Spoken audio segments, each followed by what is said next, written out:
සුරංගනා කතා සිහින සැබෑ වෙන ලෝකය එහෙමත් නැත්නම් මෙලව තිබෙන සතුටුදායකම සහ සුන්දරම ස්ථානය. ලෝකයේ තිබෙන ඩිස්නිලන්ත විනෝද උද්‍යාන ගැන ඇසෙන සැනින් අපේ මතකයට එන්නේ අන්න ඒ වගේ සුන්දර දේවල්. නමුත් පැරිසියේ පිහිටි ඩිස්නිලන්තයේ පිටුපස ලෝකයාගෙන් වසා තැබූ අඳුරු සහ අද්භූත කතා රස සැඟවී තිබෙනවා කිව්වොත් ඔබ විශ්වාස කරනවද? නොලෙජ් හබ් වෙතින් අද අපි ඉතාමත් විස්තරාත්මකව සොයා බලන්නේ ලස්සන මාලිගා සහ සුරංගනා කතාවලින් වැසුණු මේ පැරිසි ඩිස්නිලන්තයේ පිටුපස ඇති සැබෑ තාක්ෂණය, ඉංජිනේරු සැලසුම් සහ ලෝකයෙන් සැඟවුණු අද්භූත කරුණු ගැනයි. පැරිසියේ මේ ඩිස්නිලන්තයට යන ඕනෑම කෙනෙකුට එහි ඇති ප්‍රධාන මාලිගාව යටට වෙන්නට පිහිටලා ඇති අඳුරු ගුහාවකට ඇතුල් වෙන්න පුළුවන්. එතන ඉන්න නිකම්ම නිශ්චල ප්ලාස්ටික් පිළිමයක් නෙවෙයි. සැබෑවටම හුස්ම ගන්න ඇස් පේරන දත් විලිස්සා කටින් දුම් දමන මීටර් 24ක් දිග කිලෝග්‍රෑම් 2500ක් බර දෙවන්ත මකරෙක්. නමුත් මෙතන තිබෙන ඇත්තම රහස මොකක්ද? මේක කිසිසේත්ම අද්භූත සත්‍යයක් නෙවෙයි.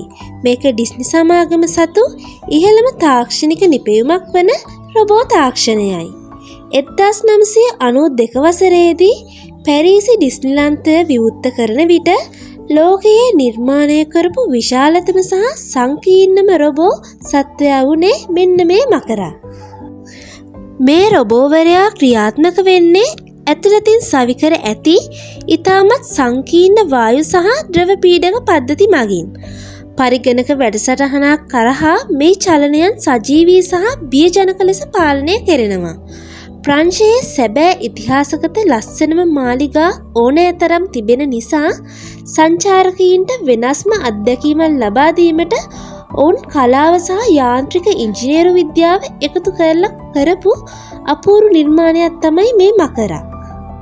ඊළඟ කතාව තමයි මේ ඩිස්නිලන්තයේ ඇතුළට මිනිසුන් හොරෙන් මරසිරුවල අලු ගෙනත් ඉනවා කියන එක. මේක ඇහුවම ඕනෑම කෙනෙකුට හිතෙන්නේ මේක නම් සම්පූර්ණ අන්තර්ජාල බොරුවක් කියලා.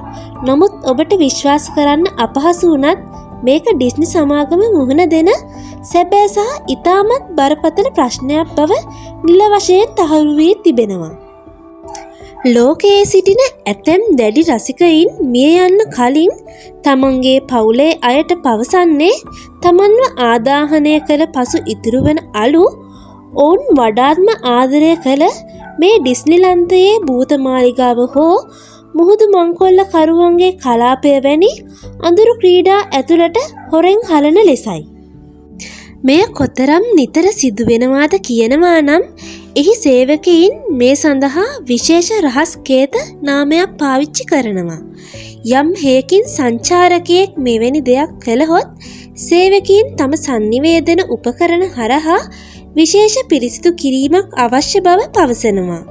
සෞඛ්‍ය සහ නීතිමය හේතු මත වහාම ක්‍රියාත්මක වන පරිදි එම ක්‍රීඩාව తాවකාලිකව වසා දමා ඉතාමත් සියුම් අංශු පවා ඇදගන්නා විශේෂ ප්‍රබල වැකුම් යන්ත්‍ර භාවිතයෙන් එම මිනිස් අලු සම්පූර්ණයෙන්ම ඉවත් කර පිරිසිදු කරනු ලබනවා. මේ හැම දෙයකටම වඩා පුදුම හිතෙන විශාලම රහස තියෙන්නේ සංචාරකයින් ඇවිදින පොළවට යටින්. පැරිසි ඩිස්නිලන්තය යටින් මුළු උද්‍යානය පුරාම විහිදුණු දෙවන්ත රහස් උමම් පද්ධතියක් මේ පොළව යට ක්‍රියාත්මක වෙනවා. මේවා හඳුන්වන්නේ සේවා උමම් මාර්ග කියලා. මේක හැදුවේ කිසිම හොල්මන් කතාවකට නෙවෙයි.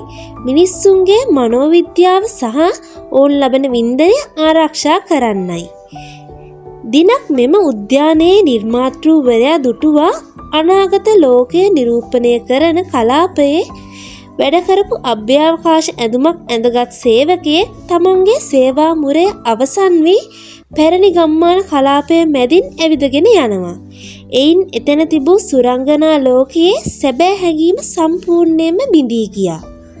අන්න ඒ නිසයි ඩිස්නිලන්තයට යටින් මේ උමම් පද්ධතිය හැදුවේ. සේවකයින්ට සංචාරකයින්ට නොපෙනී ඇඳුම් මාරු කිරීමට, විවේක ගැනීමට, කෑම බීම සහ කුණු කසල ප්‍රවාහනය කිරීමට. භාවිතා කරන්නේ මේ රහස් උවම් මාර්ග. ඒ නිසා උද්‍යානයේ උඩ සිටින කිසිම කෙනෙකුට මේවා පෙනෙන්නේ නැහැ. සුරංගනා ලෝකයේ අත්දැකීම ඒ විදිහටම රැගෙනවා. දැන් ඔබට පැහැදිලි. පැරිසියේ මේ ඩිස්නිලන්තය කියන්නේ නිකම්ම කතාවක් විතරක් නෙවෙයි.